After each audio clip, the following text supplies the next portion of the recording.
Welcome to This Is Bad.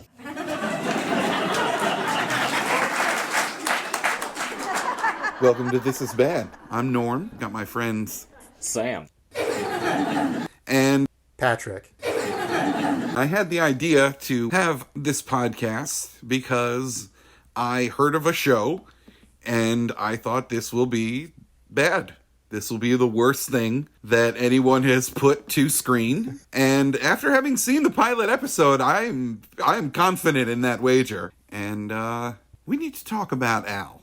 I think we need to talk about Al. Let's talk about Al. The United States of Al, this new brilliant concept from Chuck Lorre, who's brought us some of the worst pieces of television humor, I guess you'll call it, that is also simultaneously some of the most popular television shows of all time, like The Big Bang Theory and 2.5 Men. But this time he's chosen as a subject matter an Afghan war veteran welcoming his former Afghani translator to America for the ensuing of hijinks. I just knew that all of these elements combined were going to make an awful show, and I think we're correct in more ways than I could imagine. What are your thoughts there? Well, I would just note that in addition to Chuck Lorre, one of the other executive producers of this series is Reza Aslan. If you're familiar with Reza Aslan, kind of cable news, talking head sort of fellow, very well credentialed, scholar of religious studies and whatnot. Not actually his first attempt at producing a sitcom, I learned doing my Wikipedia research. Yeah, research for this. He apparently also pitched a show to, I think, CBS about immigrating from Iran to the Midwest in like the 70s or 80s, called Allah in the Family. It was called Allah in the Family. Oh man, is there a pilot for this? I don't know. Reza Aslan, he's also a Christian, if I'm not mistaken. And so that kind of led to some of his sort of apologia for the Iraq War. He wasn't a hawk for the war, but he was a little bit of an apologist for their effort there when he would go on shows like Bill Maher and stuff during the time of the War on Terror. Here's his opportunity for commentary on Afghanistan and Islam for sure. Iraq, the Iraq War, interestingly, which in the cosmology of this show seems not to exist. Yeah. I remember learning about Reza. I was a big fan of Bill Maher a couple years back, and that was probably how I heard about Reza Aslan, and at the time, I thought he was a cool guy. Norm had told me a little bit about some of the other stuff he's on, and that changed my opinion of him a bit, but I definitely was unaware that he had any sort of problematic politics going on until you put me onto them. Just for context here. Yeah.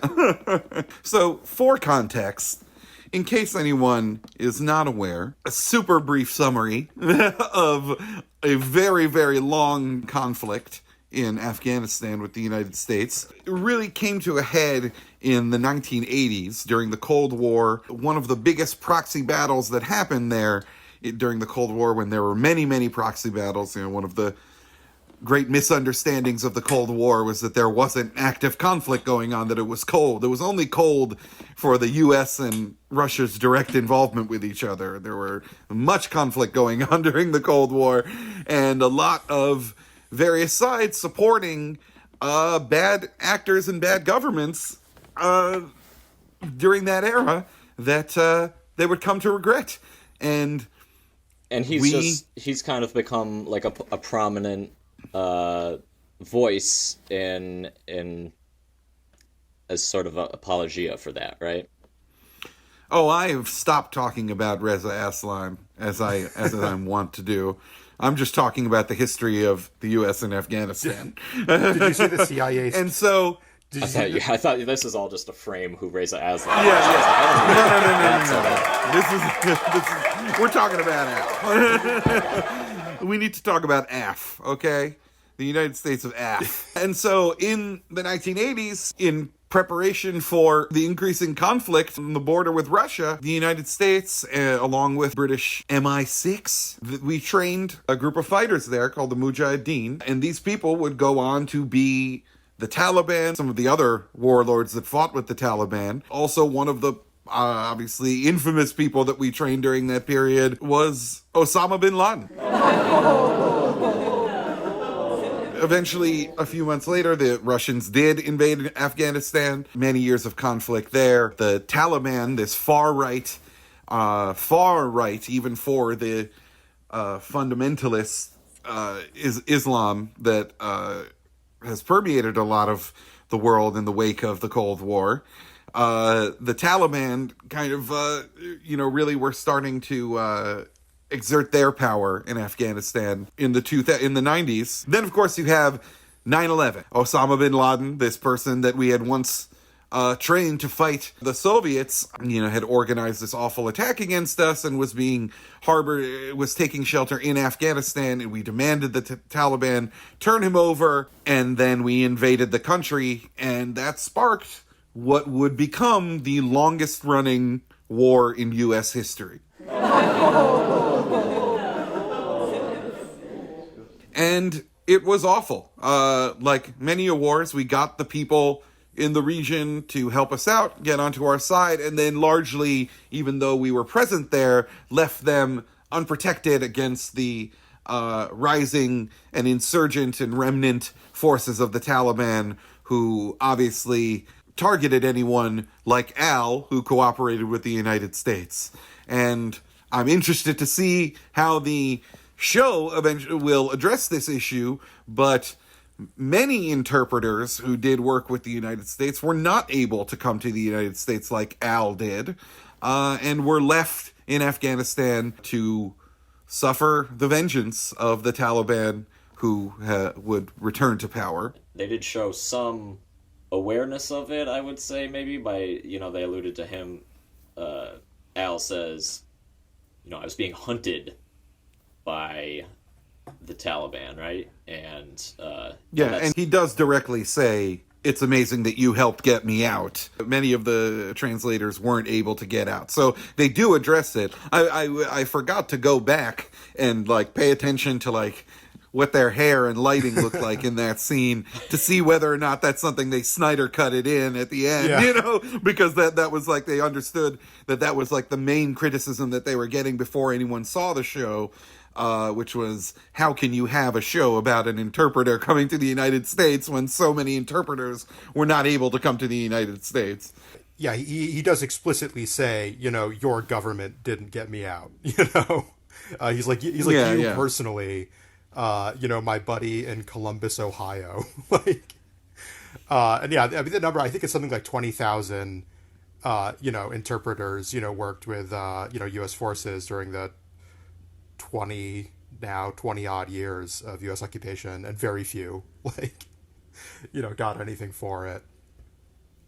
That did come across to me, those moments in the show, as now I can see how somebody who's working on this, thinks that they can logic this sort of subject matter by a mass audience, of we are touching on those issues and here's how we're going to do it. But so I'm willing to give credit where it's due for that sort of messaging, but I do expect that it's going to be cartoonish, because this is a sitcom, and that's gonna, to me, that I think a big question is this going to be bad because it's a sitcom and it shouldn't be, or is it going to be bad because, I think it's going to be both of these things. Is it going to be bad because I guess it had no hope from the beginning? Well, I am going to go ahead and assume that it's going to be bad for all of those reasons, because that's what it's shaping up. So, the very first joke on the show that's, Reza Aslan's been, fielding a lot of criticism online. He's been very active about responding to it, how they've got, Muslims and Afghans in the writer's room, Muslims and Afghans on the show, blah, blah, blah.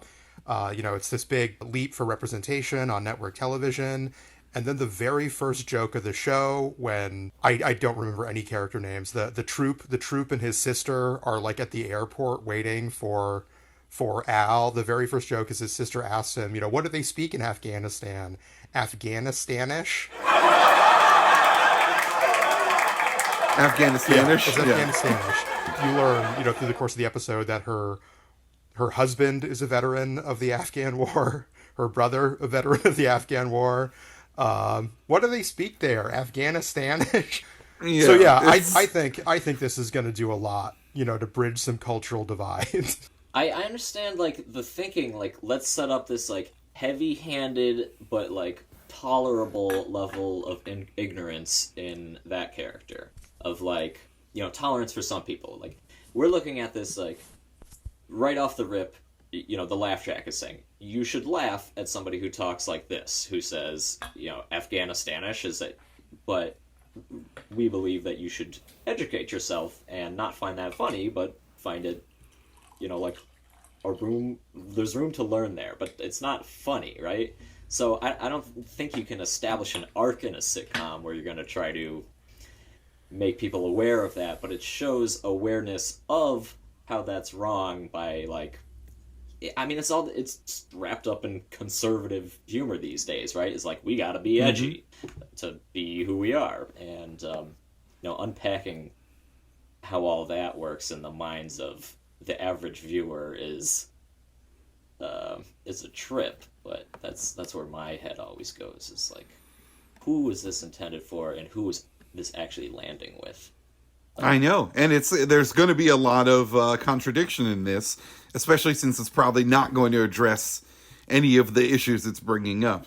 Like, there were so many jokes about the war. Yeah. About, like, the U.S. being, like, an imperialist, like, aggressive war machine. Like, he was, like, said something, like, he like, asked him to do something, and Al was going to say how he wasn't going to do it, and the way he said that was like, well, the U.S., like, never does what people tell them to do, or something. Yeah, like, the or world like, tells America not to do things, and it does all the time. So many jokes, and, like, I'm sure, like, I'm just so certain that they're not going to make any sort of meaningful critique about how this war was a bad idea. In fact, I'm almost certain that we're going to get stories about how this war actually saved Al and his family and all sorts of...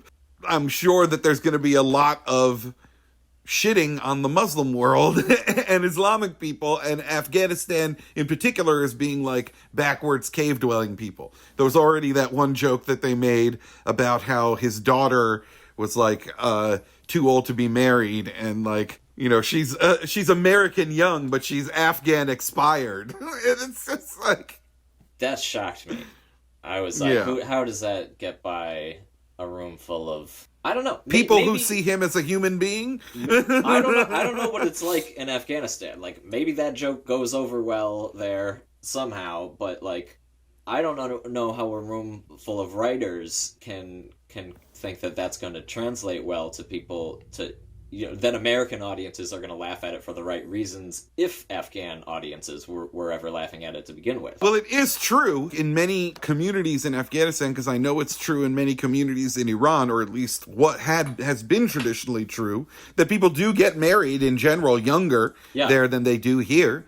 Right, but there's that kernel of truth. There's a for way, your joke. yeah, there's a kernel of truth, but there's a way that you make jokes about things, There's a method that we as comedians know, that there's a difference between making a joke by punching down at something, even if it's true, as opposed to, like, pointing it out or making some sort of humorous reference to it. Here, they're just simply pointing out that, like, yeah, it's young, but it's not young in Afghanistan.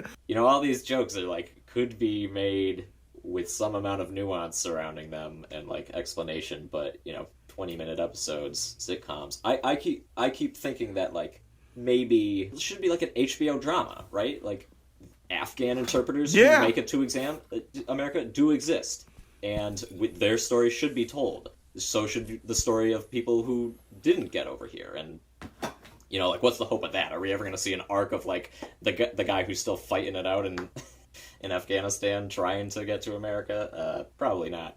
But although I suppose that I'm sure they're going to set up, like, flashbacks and stuff You know, somebody in the writers' room Oh could yeah. be predicting our sort of criticisms and then like coming out with episodes like, here's how we shut up those haters. Yeah. Yeah. A contrast I wanted to bring up, two jokes that stood out to me. You mentioned already, like, the joke about, who are you, America? Barging into houses or whatever? And then later Sunrise on... surprise, yeah. Later on the joke... Oh yeah, sunrise surprise. Oh, God. Later on the joke about driving through a field and running over people's goats. In one of these situations, we're at least showing awareness. Like, the joke is like, America can be wrong and silly. But then... Or not silly, but, like, fucking evil, barging into people's homes. But then in the same coin, we're gonna say that it's also funny when we're running over people's goats.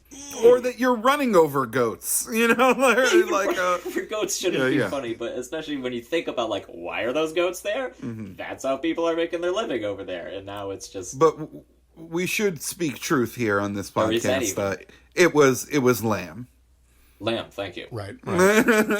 Because he made a joke about how they ate lamb kebabs. So, like, I guess they then took that person's goat or lamb, like, after they ran over it.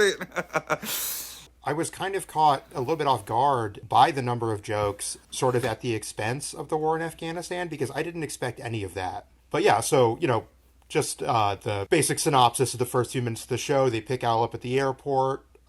They go to a grocery store, and he looks around at the food, and he goes, why do you guys run around the world invading places? Why don't you just stay here and eat? And his troop friend says, oh, that's a good question. And it's like, okay, yeah, no, that actually is kind of a good question. But then he actually takes a bite of one of the apples. And he points out that it just is bland and flavorless despite looking so good. Yeah. And that the apples in Afghanistan actually taste like apple. And like that's actually, a good point. Yeah. We do have more GMO garbage in this country that like looks a lot better than it tastes or than it is nutritious. That is... and it's interesting because it brings up something that I was thinking throughout this whole thing, which is my family is going to love this show because they will get that joke. Because they also are constantly pointing out how, like, food in the old country is better than here. A lot of, like, the jokes and stereotypes that they poke fun at, the kernel of truth that is the reason that they're making that joke, like, they know it too. And, they're just not going to, care as much about, like, a lot of the punching down and stuff that's happening because...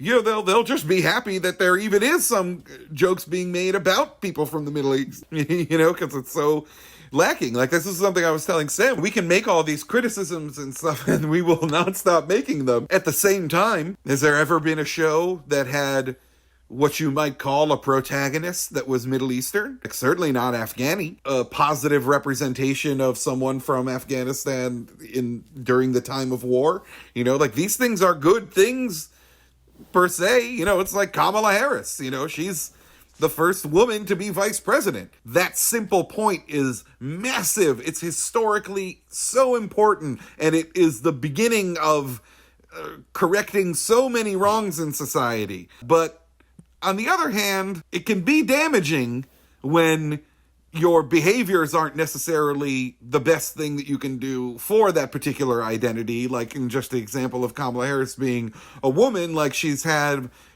I don't know if she already had or is about to have a conversation with Bill Clinton at the Clinton Foundation about how the pandemic has affected women.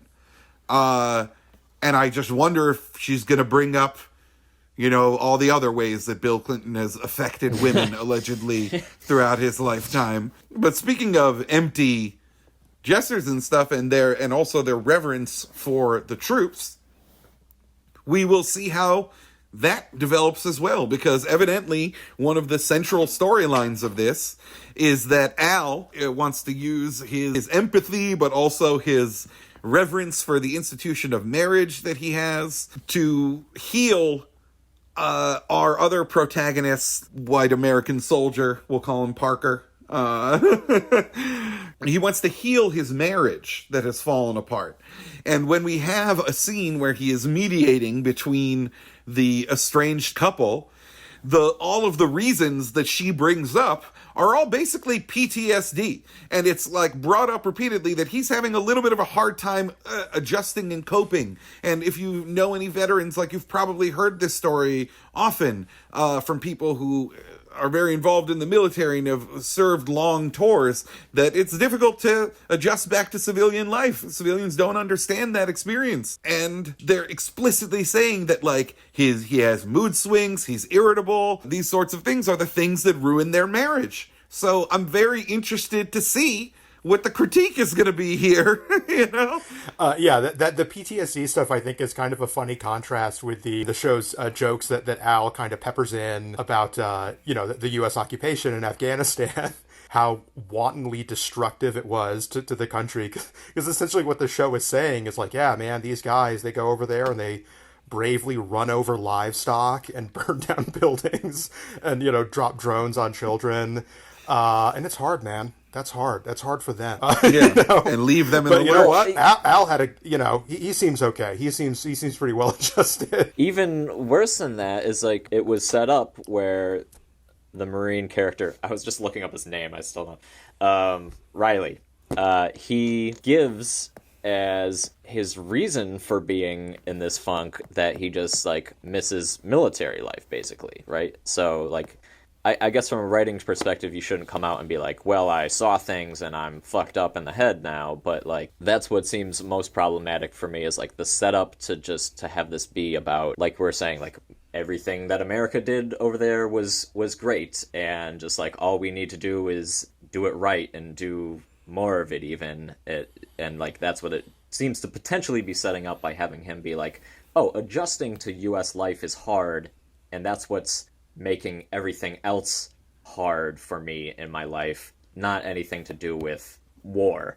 But again, it's like they are the ones delving into these things. They could make a more sanitized version of this show, like you're saying. I was not expecting to hear a lot of these criticisms of and jokes about the Afghanistan war, because I didn't think that they were going to address this. I thought it was going to be a more representational sitcom that wasn't really going to delve into any of the particulars of Afghanistan. But they are now bringing up, like, the belligerent actions of the U.S. military. They're bringing up the effects on Afghan soldiers that cooperated with us. And, of course, now they're bringing up the effects of the war on U.S. soldiers returning home. They are making a show that should end up being anti-war, like, I just doubt that they will, of course. Yeah, well, like I said, at the grocery store, Al asks, why do you guys go around invading places? Why don't you just stay here and eat?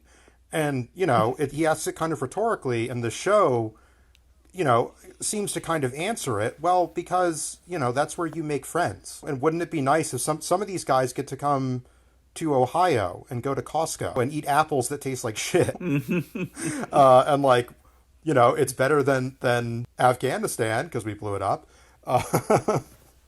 It's like war is bad, but at least we're engaging with the community. Yeah. No. So yeah, one of the other kind of emotional threads of the show is going to be the Marine guy's sister, whose husband was a pilot, a helicopter pilot who died in Afghanistan. It's like another interesting thing. One kind of interesting thing to me is the way that the characters talk about the war in Afghanistan, like it is like an active war and not just basically permanent, semi-permanent military administration.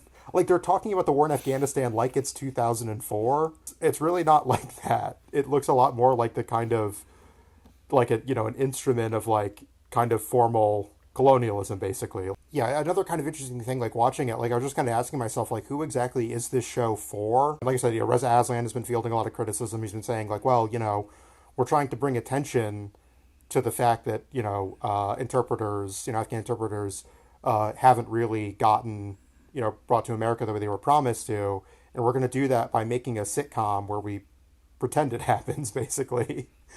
And, like, I don't know, like, if he's expecting, like, people are going to watch this show and, like, walk outside the next morning and just look around and be like, you know what? we got no Afghan interpreters in this neighborhood. Where are they? Where are the Afghan interpreters? You know, and they're gonna put lawn yeah, signs like saying, more broadly, like "We welcome Afghan like interpreters." for the people watching this show, and like, you know, I forget, I looked up how it did in the ratings. It did pretty well. I mean, it's a Chuck Lorre CBS sitcom. It's gonna get, you know, millions of viewers. But like, how many people watching this show have thought about the war in Afghanistan in the last couple of years? Like, Millions of viewers. Do you think there's zero chance of this getting canceled? It's unlikely just because they're going to, at the very least, want to appease Chuck Lorre. So no matter how bad it is, no matter how little the viewers, I assume it's getting at least one more season. yeah, I mean, I think it got a pretty long initial series commitment before they even produced the pilot. And yeah, I mean, Chuck Lorre is just like, if you look through his like CV, I mean, it's just like these like pretty much like hard hitting. That's not the right word. I don't know why I said that. Long running. Hitting autism adjacent sitcoms. Well, I actually kind of interestingly, this does fit into like if you look at like his more recent shows, I think he has been trying to produce sitcoms that tackle kind of like heavier issues. Like there's a series he produces called Mom. Have you ever heard of that show? It's called Mom. It's been on for like No. it's been on for 6 seasons. It stars Anna Faris. Again, completely out of, you know, I think, you know, we're obviously, you know, coastal elites, cultural Marxists. So the network sitcom is like outside of our purview. But it's, you know, it's been a pretty long running show, and I guess its sort of angle is it tries to deal with things like single motherhood and addiction and things like that in a sitcom context. I have no idea how successful it is because I haven't seen it.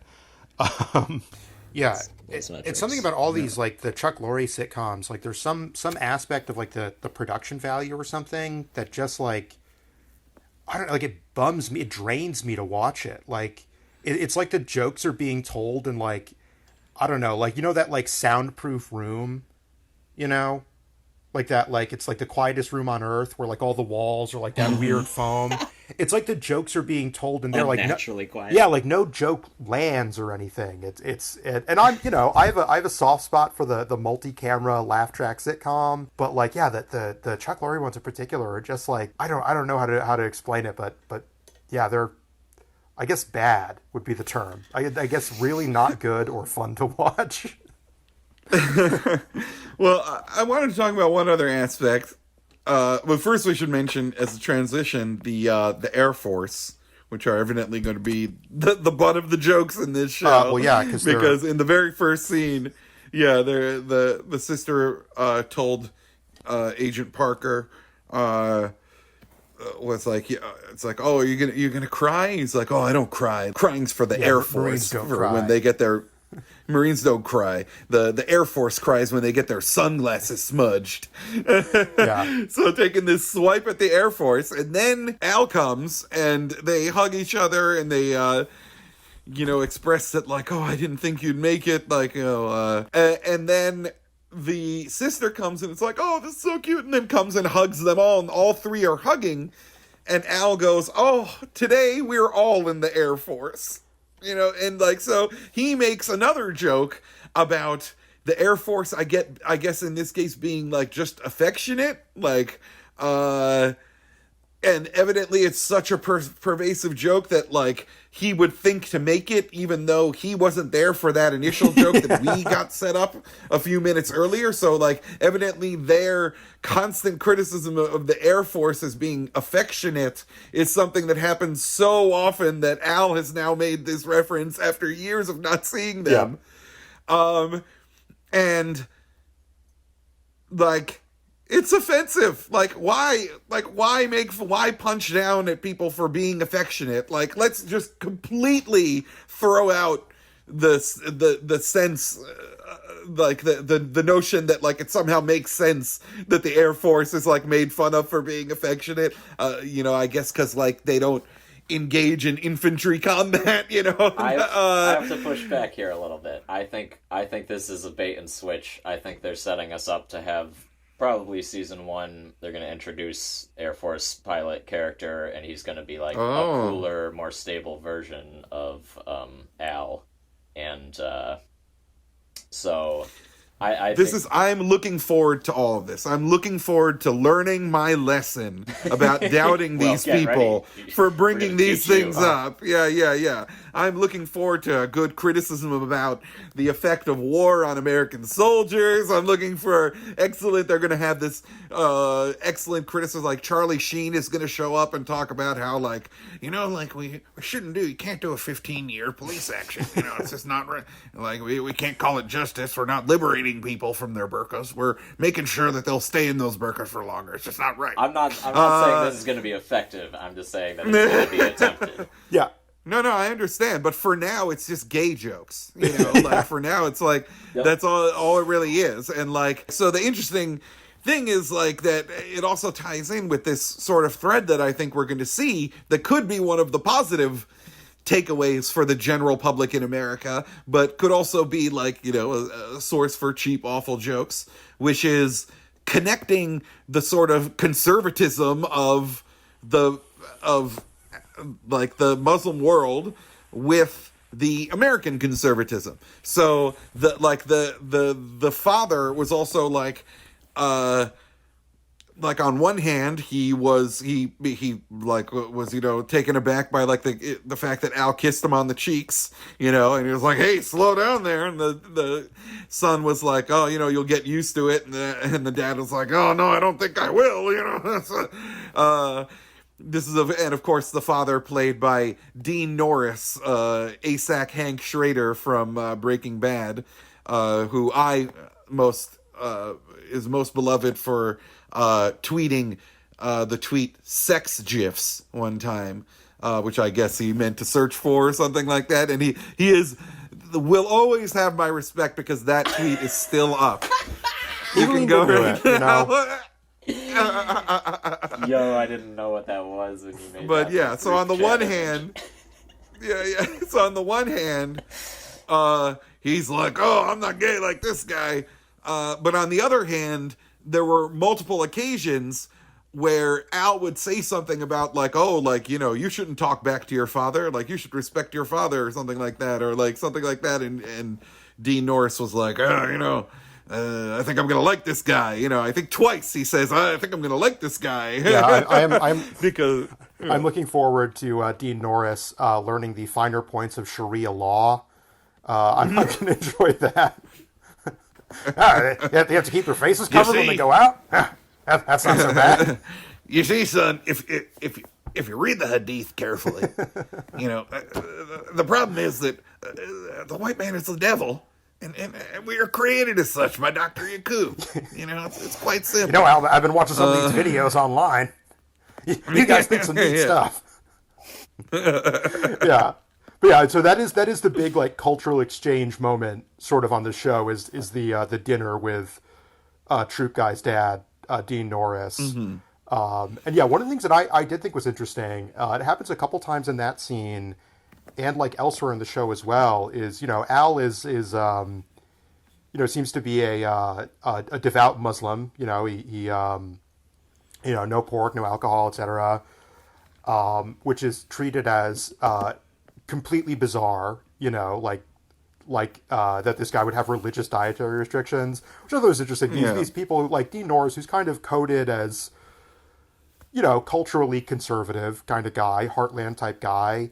And the idea of like religion is just completely alien to him. Like Al prays before a meal. But he also does get it. He does get it. Like the guy says, no alcohol, and then he's like, oh, and also he doesn't eat pork, and he's like, what are you, Muslim or Jewish? Well, I just mean so Al prays before the meal, and Hank or whatever the fuck his name is. Dean Norris's character. It's ASAC Hank Schrader, AKA with Dean like Norris. an inch and a half less neck than last time you saw him on Breaking Bad. Like he's just turtling into himself. He's got that Bobby Bacala physique. He's looking good. Those big shirts. But yeah, he looks visibly uncomfortable with Al's prayer and just goes, yeah, amen. Which I thought was very funny because like. It's not even like, oh, he's a heartland, Christian, conservative type guy. It's like, no, he's a heartland, Costco conservative fellow, you know. Yeah. But yeah, the other thing I thought was interesting, and it's obviously the show going for kind of cheap laughs. The dad offers Al a beer, and the troop son, maybe it's the PTSD, I don't know, absolutely freaks out at him, like that the even like, I mean, I'm not a Muslim, but I don't think it's haram to like know about alcohol. I think you can know it exists. Yeah. He's like, Dad, what the hell? And turn it down. Don't put me in a position to have to say no. So after the dinner with Hank Schrader, Riley gets drunk, and I thought this was a very brave stance the show takes. Announces his intention to drunk drive down to the liquor store. One of again, minority representation. One of the most put upon oppressed minority groups in America, the drunk drivers. A hated, persecuted group. And Al, of course, goody two shoes, intervenes and stops him, offering to drive to the liquor store. At which point they're pulled over by a police officer, who, not, cultural exchange. Al tries to bribe with money, and the cop doesn't take it. And Al is really very impressed by the uniform integrity shown by American law enforcement. Very timely show with that. We all love the cops. I think we can agree. If you come from another country and you have dark skin, the police are going to be pretty nice to you. They're going to let you drive without a license. Well, actually, that is kind of interesting. So, like, he tries to bribe him to get out of driving without a license, and the cop doesn't go for it. But then he finds out that his buddy is a Marine, and he lets him go without enforcing the law. Semper Fi. Yeah, and they talk about what a meat grinder Afghanistan is. But that's kind of another interesting thing. That, so the show peppers in those jokes about U.S. imperialism and the kind of stumbling, fumbling sort of colonialism of the Forever Wars. Another interesting thing. So the entire like Riley's service in Afghanistan, according to the show, so it was 6 years Al was an interpreter, and then 3 years have gone by since. So the entire their time in Afghanistan and everything starts after Bin Laden was killed, which is actually the midpoint of the Afghan war now, is Bin Laden being killed, which was 10 years ago, which I think is interesting. And yeah, so they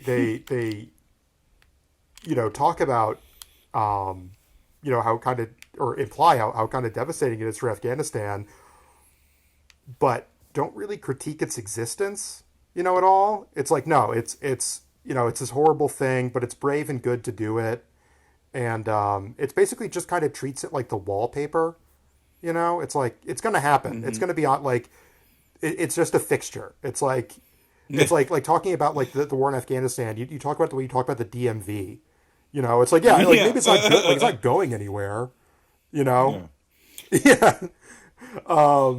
It's, again, the longest war in American history. It's pretty easy to be flippant about it. I would like to go through a list of some obvious stances and get your guys' take on what is the chance that we see this stance embraced by the show. Okay, yeah, let's do over-unders. Let's get it on wax. The war in and Iraq, then we'll revisit this. How about if they mention the war in Iraq at all? I don't think so. Doesn't exist. Doesn't exist? Non-canon? Yeah. Okay. You're going, Iraq is non-canon. And I'm going to go with they will, I don't know. Maybe they will say the war in Iraq is a mistake in their effort to basically explain that the war in Afghanistan. Oh, yeah, it's a right. Yeah, good cop, bad cop. Yeah. yeah. The old, Yeah. So I guess that's you both think there's zero chance that we'll. I'm going on it as if the war in Iraq is brought up negatively, it will be done so to excuse and justify the war in Afghanistan in contrast. Yeah, I don't think there's going to be like But I wouldn't be surprised. My second place in the runoff voting on that is that it will not be mentioned. Have we done something? Are we, like, on paper, like, out of the war in Afghanistan? Or what is I believe the current so. state of things? Well, it's the same thing that happened in Iraq, so. where, we all we remember them ending, remember Obama saying they were over, but then they just didn't end. And if you go, like, there's a separate Wikipedia article for, like, 2013 or whatever to today. It's like there's a second different war in Afghanistan that started the day after the first one ended, kind of thing. Like, well, we declared an end to major combat operations. Yeah. The same day that he did in Iraq with that Bush did with that mission accomplished thing on the aircraft carrier and whatnot. We talk about it because of Iraq, but on that same day they declared the end to major combat operations in Afghanistan. So, like, ending major combat operations is like some sort of technical designation. If that, it's like, I think it's just meaningless designations, it's all double speak. Yeah, I get it. It just was, kind of, more or less formally, to some extent, informally to other extents, just institutionalized as just a part of, like, it's like Ohio, it's just a part of America. It's just the war in Afghanistan, Right. Like, this is what sucks so bad about the modern world. Is like, you hear something like, "Oh, the war is over," and then you have to, like, do research to figure out what that really means. It's like, yeah. Oh man. Are there troops there? Is there fighting and dying? Right. Well, then we're gonna have to do troops. By troops, do you mean humans? Right. There are a lot of troops in 50 miles outside Reno, Nevada, and air conditioned trailers. That would be a better show. An Afghan interpreter goes to live with some, like, fucking nerd Drone Reddit pilot. gamer who does drone strikes. An Afghan interpreter meets Stephen Paddock. He said he wants to go to Las Vegas. He can't drink. He can't gamble. I mean, what else is he going to do? All right, I've got another prop bet here, another future. What will you say is your take over under Al and the Burning Man sister getting together? I'm declaring. What are your bets on shipping Al and the sister? Because I'm saying it's high. I'm going buy on. I would say buy. Yeah, I would say that sounds like maybe a third season. How about? No, I'm going this season. I'm going that is the secondary storyline after Al solving Parker Riley's marriage. Right, using his inscrutable ethics and those. And I can't tell if it's going to be a celebration of his conservative values or if it's going to be examples of how he has more sympathy than those backwards conservative fundamentalist Islamic people. But somehow he's going to solve Agent Parker Riley's marriage, and then he's going to move on to the troubled sister who's been in partying and drinking and going to Burning Man ever since Backwall's ever since her husband was killed in you got my wheels turning now. I'll bet you I'm willing to bet that we see her character arc does like a hard swing over time into like appropriation of Afghan culture, and then we have to like bring her back to like a more reasonable person, and then they get together. Mm-hmm. So you're going further, and you're saying that the cis becomes some sort of Afghanophile. Afghanophile.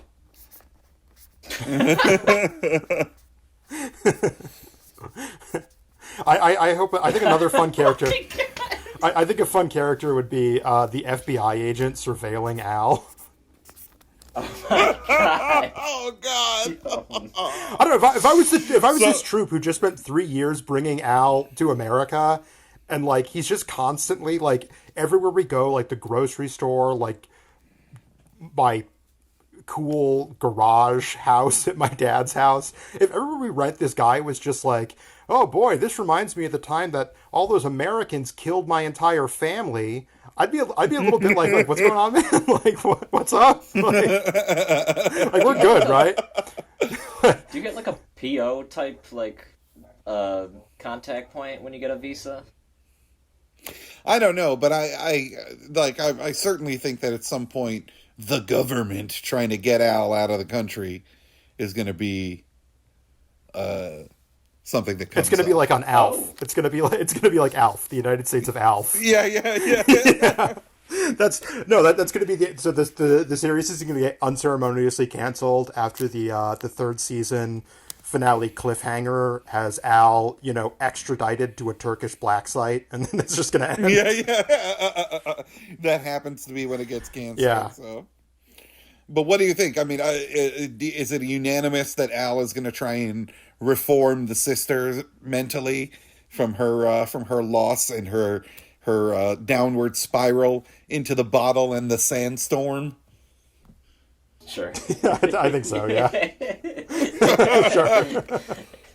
So that's a lock. That's a unanimous pick right there. Oh, I have one. I have a what are we calling them? Hypotheticals? Over under. I have an over Yeah. under. Yeah. Over under futures. Over under that we will see Al break halal and become intoxicated off of alcoholic beverages.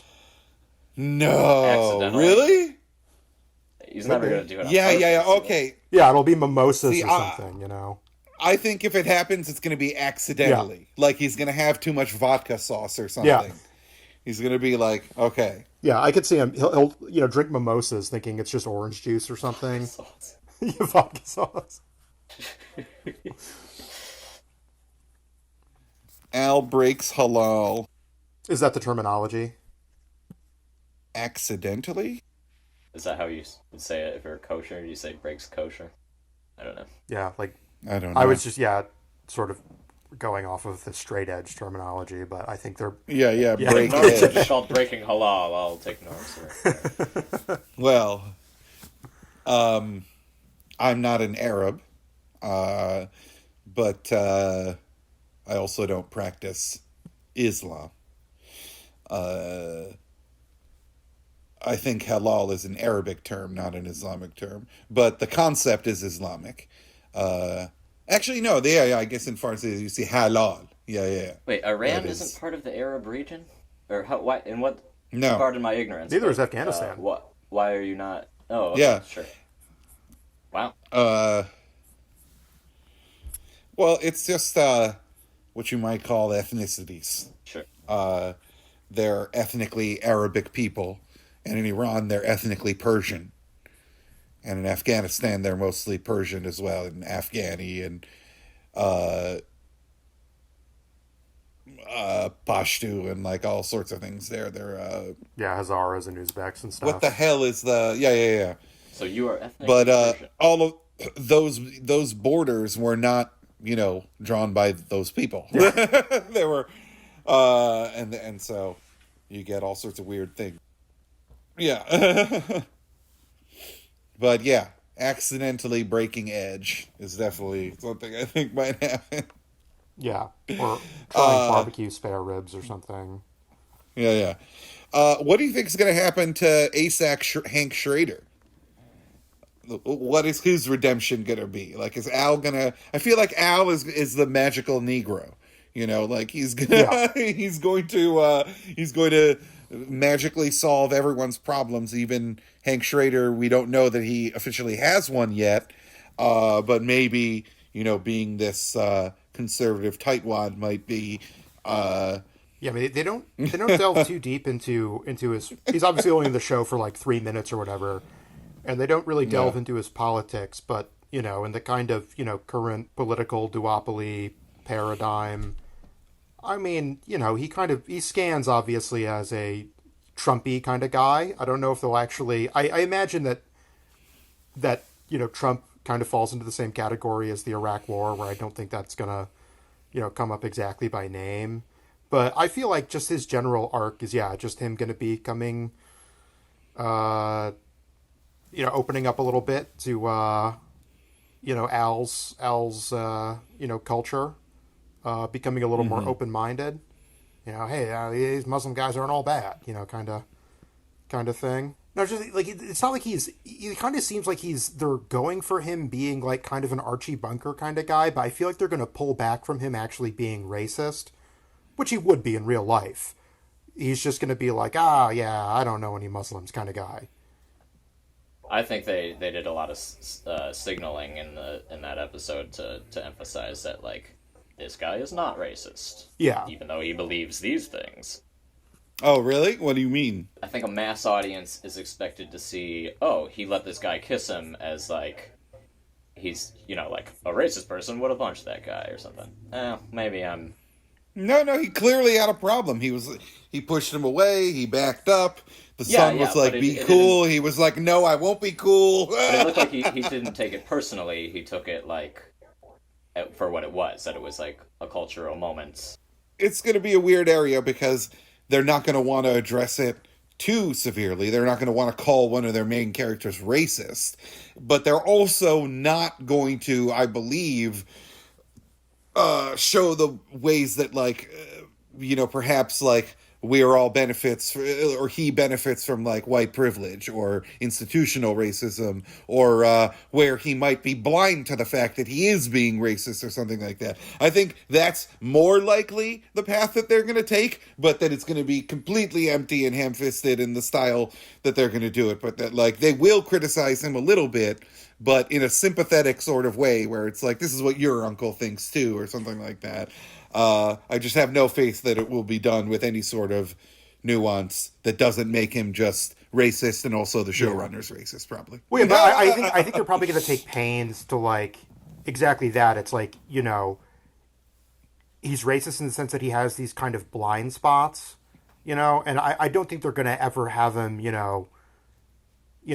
say raghead or something, or call Al one of the good ones or something like that. I think they're going to probably pull back from that. And yeah, I mean, that's exactly, but it's presenting, this kind of sanitized version of your uncle, who's like, like if he just, meets a Muslim, he'll, be cool with him. I Frasier. What's up? The dad on Frasier was the same archetype, right? It's just like a guy who, like is endearing because it doesn't give a fuck about things that, a socially enjoyable person is supposed to give a fuck about sometimes. Yeah.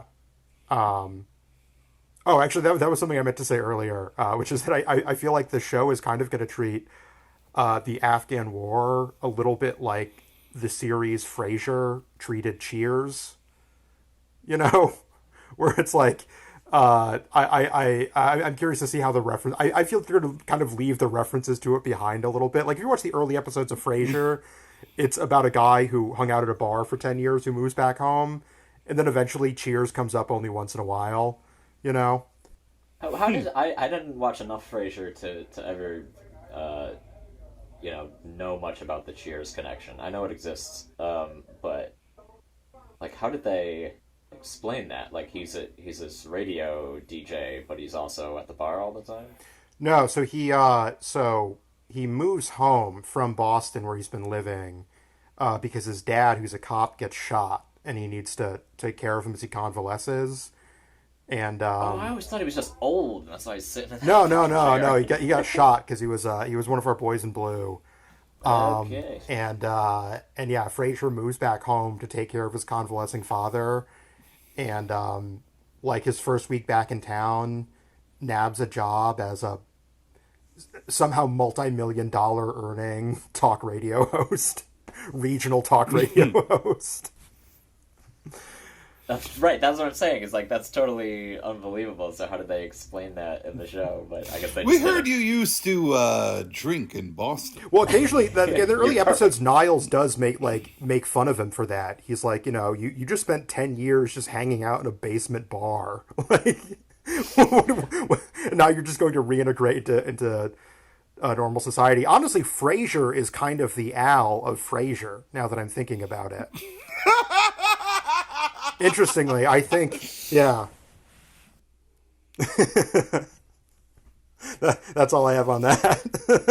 And the father is I'm gonna need to the dwell father on is that. Hank Schrader. Yeah, the father's Hank Obviously. Schrader, and I guess Niles is Agent yeah, Brody. yeah. If the Marines is kind of just being fancy in this the cosmology of Frasier, I guess. I guess there aren't that many good connections between Frasier and this series. Well, I mean, I think all The dog. sitcoms The dog, are like yeah. a piecing an ensemble of these different like tropey characters. Right. I'm just picturing Frasier and Niles like, looking confused and befuddled in the middle of, a firefight in Kandahar. I think that would have been funny. Here's a question: will there be an antagonist in this show? Will there be someone introduced who is hateful and racist that is not one of the main characters, or maybe one of the What, like a Newman of the show? Like what? something like that? Racist Newman. But Oh, But, like, Newman probably was racist. It's a good thing that Well, show that's what ended I'm saying. before if we want to 9/11. talk about Antagonists in sitcoms don't traditionally carry that kind of weight behind their antagonism. So yeah, but like in like Saved by the Bell, like the people who like seem like they're cool, they're visiting Bayside High, and they seem like they're some like famous guy, but then like they like actually like just want to date the girls or something.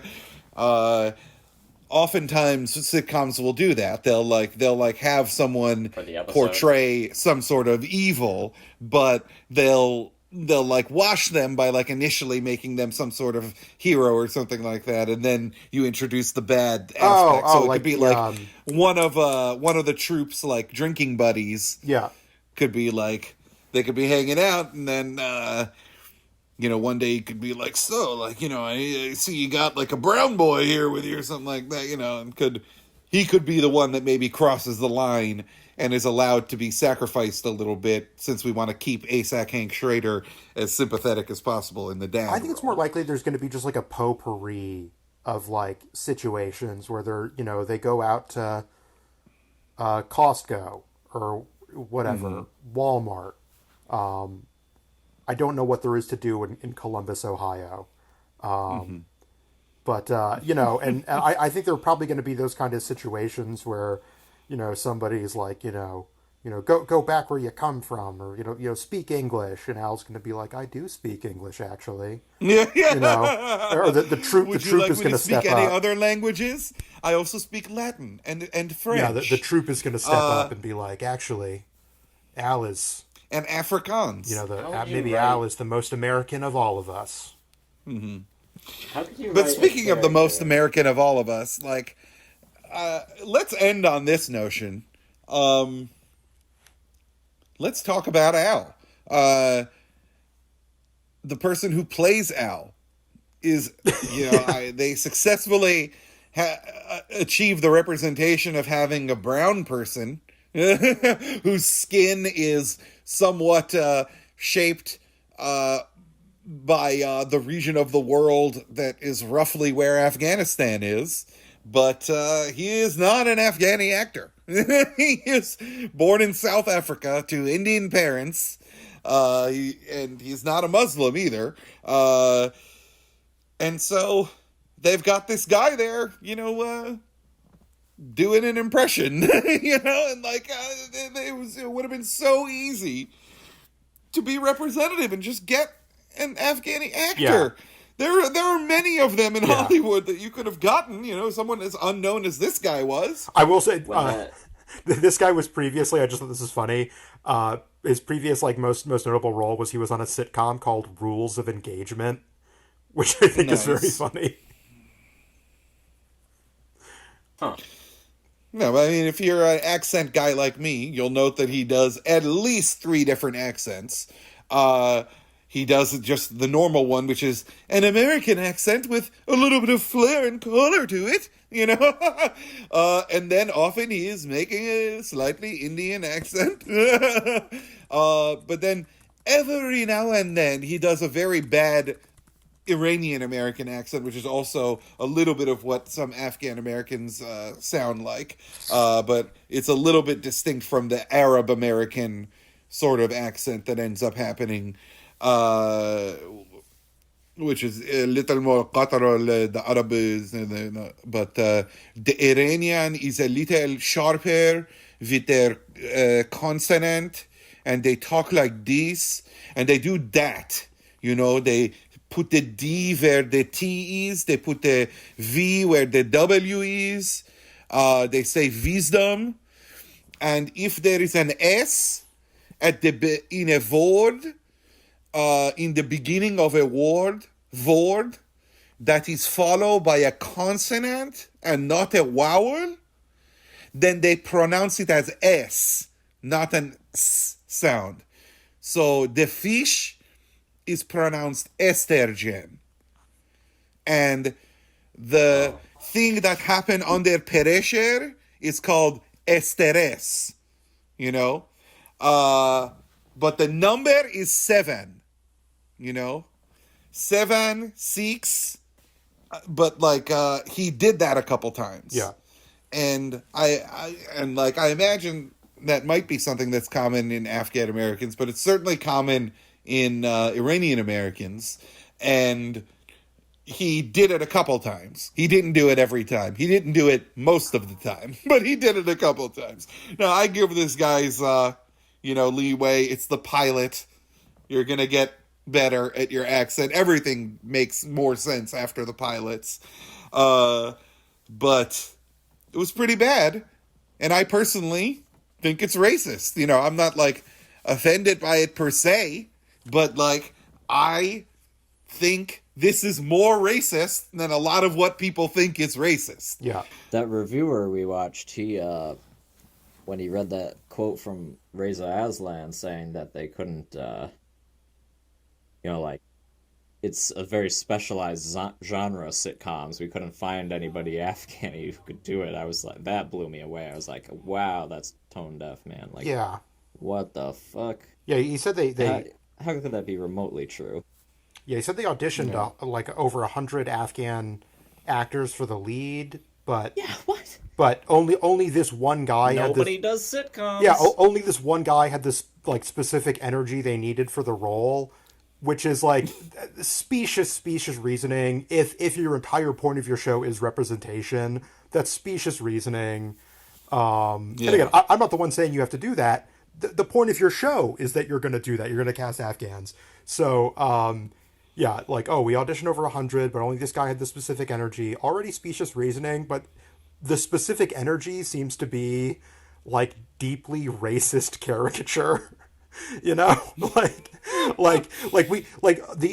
Afghans, like, we auditioned, like, didn't sound like a genie that came out of a bottle, you know, and didn't, like, rub their hands together and nod their head and stuff in exactly the right way. Like, you know, yeah, I thought that was very funny. Yeah. So, I mean, they have, you know, they've said, you know, Al's family are going to be characters on the show, and they will all be played by Afghans. Over the phone, or are they coming over? I don't know. You know, I did read an article that reviewed a few episodes, and apparently Al will have Zoom conversations with his mom. That will be a recurring bit on the show. Yeah, I strongly literally think that phoning Reza it Aslan, in. Yeah, I think that they made this for like one of the audiences when we talk about like who is this for. I do think he may have made this for immigrants. Yeah, because so much of this is going to hit with them. You know, it's going to hit with Americans too. But like, I do think that he's making this for immigrants. So it's just a shame if it ends up being as bad as we think it's going to be. yeah. but it is bad. Yeah, like the chicken haggling scene at the grocery store when they haggle over the prices. Reza Aslan has defended that, and he said like that's something that his mom did when they, immigrated to the Midwest in, I don't know, the 70s or whatever.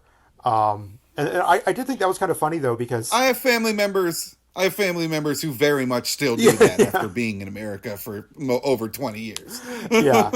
I did think it's funny though that Al is like, he knows the character names off Miami Vice and knows about Costco, but doesn't know that like you don't haggle over prices in America.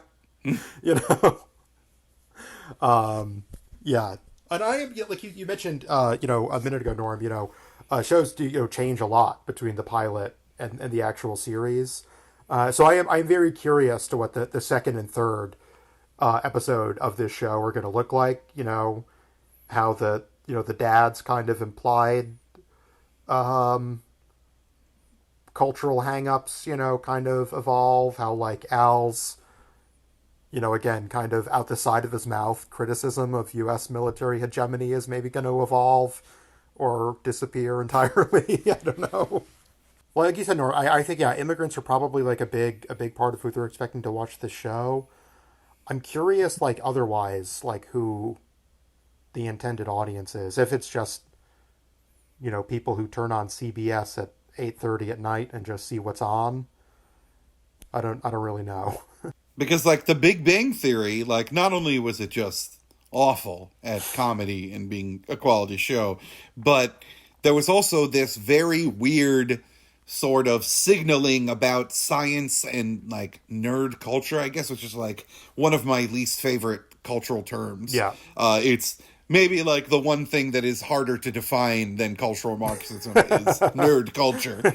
It's like, oh, I'm a nerd. I like alternative things, like the Marvel movie franchise. Like, the things literally everyone likes. Graphic T-shirts. But certainly a poor way to describe any of it would be by through the symbol, through like the tokenism and signaling that you would get from the Big Bang Theory, where they would just like mention like Spock or something like that, like or just like mention some character from some show, and the reference would not be poignant. It would not be made, so like there would be no other joke made. That would just like signal to whoever might know this name that like, hey, this name, Star Trek. And just like no actual reference, nothing of note or poignance, no joke relative to it. Like maybe this is a meaningless comment to jump in with, but I do remember there was a time when people would write articles about like the Big Bang Theory is changing people's idea of what it means to be a nerd. Like now we kind of take it as a given that like nerddom has spiraled outwards in crazy ways, but I think back then it was like late 90s, early 2000s, it had such a different meaning, the word nerd, that like it's not surprising to see, given the last 20 years of my life, it's not surprising to see it being used. So. When did that show start? I want to say... Which one? Big Bang Theory? It's like 2010-ish, maybe? I don't know. Early Obama. Because that thing was on for a fucking haul. Yeah, a good few years. 2007. It was basically on for the Obama administration.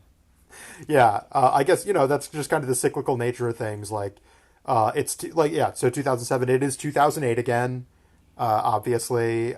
It's just like the slightly dementia-addled Obama years we're heading into. So we get, this is just the Big Bang Theory for the Biden years, I guess. Yeah, I guess. This is acceleration. Yeah, exactly. It's just Big Bang Theory, 2.5 Men to Big Bang Theory to the United States of Al. This is accelerationism, and you do not want to know what comes next, people. It just gets 15% woker. every 10 years, but also like, reifies, the kind of underpinnings of American, military hegemony as well, like, but in a woke way, like, Yeah. So we will see if these questions get answered in the future episodes. We'll see if this is worthy of continued conversation, or when we can perhaps move on to talking about something else that's bad, because there will be no lack of things that are bad. And also, bad can mean good. We can talk about things that are bad. Not bad because it's bad, but bad because it's good. Not bad because it's bad, but bad because it's good. We'll work on articulating this as things go forward. Yeah.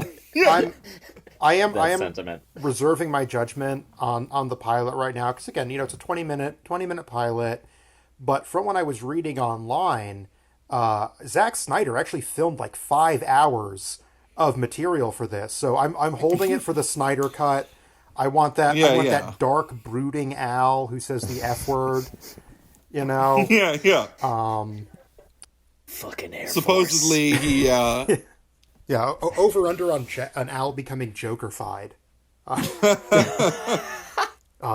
gets blackpilled and becomes a QAnon guy. Becomes president. Yeah. All right. Cool. Don't forget to like, comment, subscribe, and share. When are we doing the next one of these?